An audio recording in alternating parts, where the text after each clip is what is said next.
You're an autistic person and you meet somebody. You look them in the eye and you smile. Maybe you're fine with handshakes, maybe you're not, but in any case, you give them a handshake.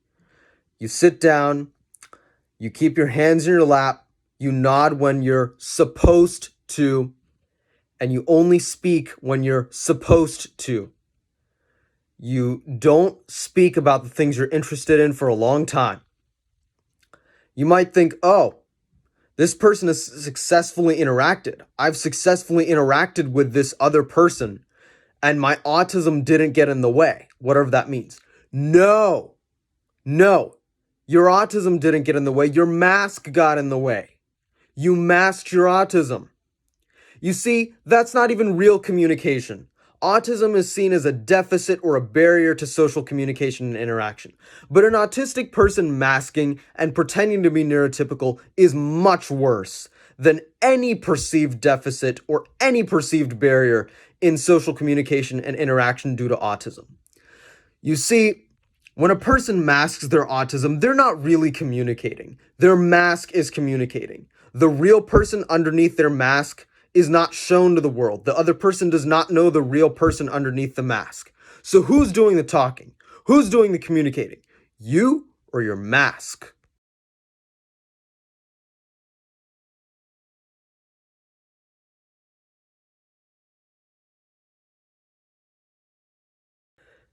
An autistic person masking, that's not real communication. It's it's a performance of communication on one side and real communication on the other. Relationships don't grow like that. Connections don't grow like that. People ultimately fall apart like that. This just inferiorizes autistic people. What inferiorizes autistic people? Society's assumption and belief that autistic ways of communicating are wrong. The social norms that instill in us a belief that neurotypical ways of communication and interaction are right, and that autistic ways are wrong. And don't make a mistake about it. The imposition of neurotypical ways of communicating and behaving as the norm and as the right way to do it inferiorizes autistic people because it doesn't give us a chance to be able to communicate as we naturally are. It only gives us a chance to mask, and that mask will forever keep us, the real us, not the masked us, will forever keep us under, less than, and on a lower second class level. That is not what we autistics are here for. I just want to make that very clear. That is not what we autistics are here for.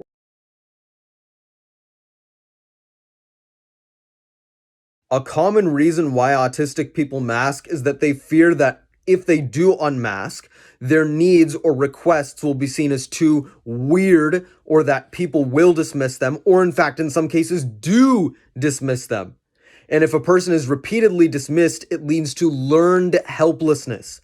The person learns that, well, I'll be dismissed if I ask for something that I genuinely need, or my needs are too weird or too out of the norm. So they must just be me being very needy, or me being very greedy, or me being very, I don't know, dependent. This is how masks form. This is how masks are exacerbated and made even worse.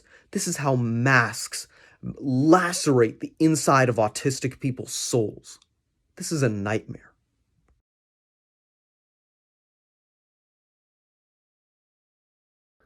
The ableists who wrote the DSM-5 say that one of the diagnostic criteria for autism is deficiencies in social communication and interaction.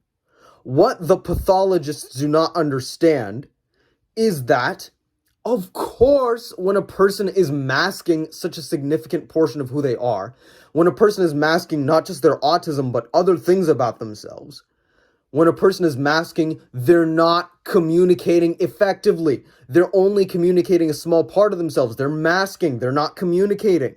Of course, a person who's masking their autism is communicating and interacting in a deficient manner. Of course. Only those ableist pathologists are so stupid they don't understand that, and they actually blame it on autism.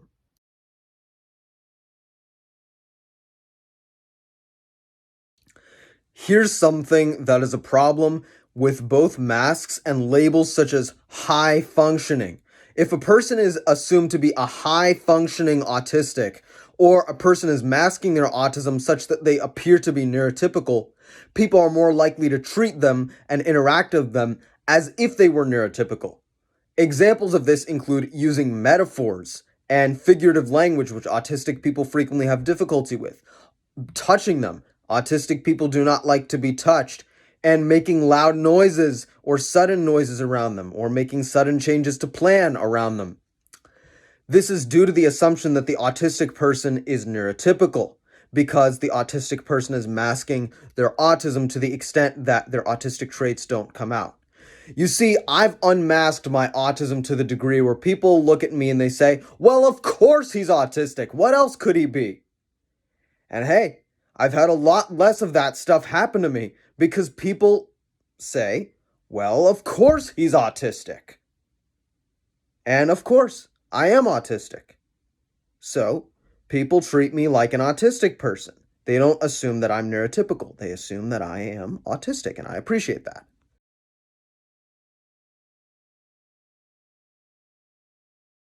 It is positively incorrect to assume that an autistic person who is so-called high functioning is almost normal and therefore should be expected to act in a neurotypical manner.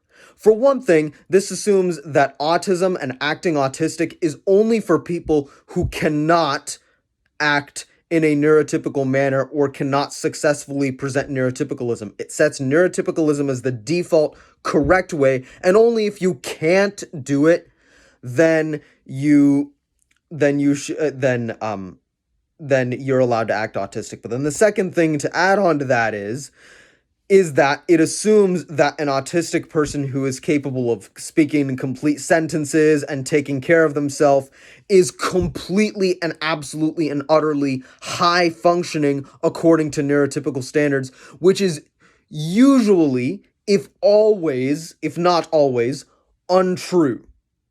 Blatantly untrue. So, stop using the external appearances and external presentations of autism and autistic people to make biased and, in some cases, bigoted judgments about autistic people. Don't make that mistake.